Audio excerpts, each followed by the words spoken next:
Welcome to Drive Electric Day at the Florida Capitol. We're excited to have some great vehicles for members to test drive, for the public to experience. Many people have never sat in a Tesla and experienced that technology or seen the things that the Chevy Volt are doing or the Nissan Leaf are doing. I think the future of vehicles in Florida absolutely have electric vehicles as part of them. And we're encouraged to see this industry continue to grow and thrive here in Florida because we're the Sunshine State. We should be utilizing that sunshine to power some of our vehicles on our great roads.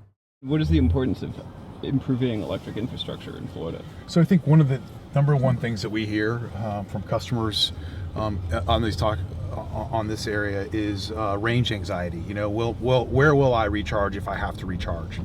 And I think you've seen companies like Tesla make a major investment in Florida to where we have Tesla superchargers on our turnpikes and in many areas around Florida where you can get around the state pretty easily now without having that range anxiety. But it's also making sure that we're utilizing our infrastructure the best way we can. So does that mean having a conversation of how do we put these in at rest stops? How do we make sure that municipalities have the opportunity to offer their local residents areas where they can plug in downtown or in highly trafficked areas? I think all of those things play into this conversation and will allow us to really focus in on where this technology goes in the future. But it's really about giving Floridians what they want. And for me, I think they want a robust infrastructure of transportation options. What are some of the environmental benefits of doing that, though? Well, I think the environmental benefits are growing. I think, you know, Republicans, Democrats, Libertarians, everybody can kind of agree that we want to live in a clean world and we want to leave this country better than the way we found it. And I think that is going to include more electric vehicles, more hybrid vehicles. We obviously know that the CAFE standards are going up at the federal level.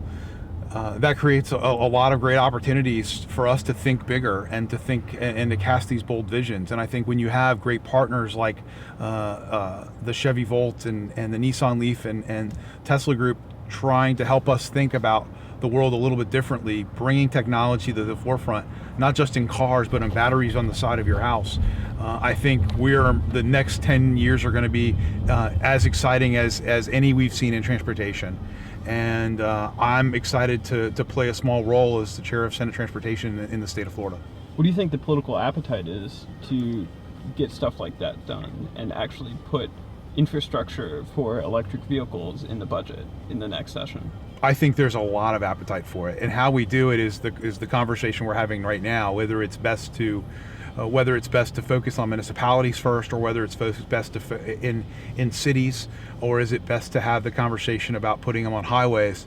I think most people are using their cars in and around in cities, and so I think we're really going to focus in on how do we make sure we have a robust network of facilities inside of cities, and watch the technology grow along with the riders and along with the vehicle owners.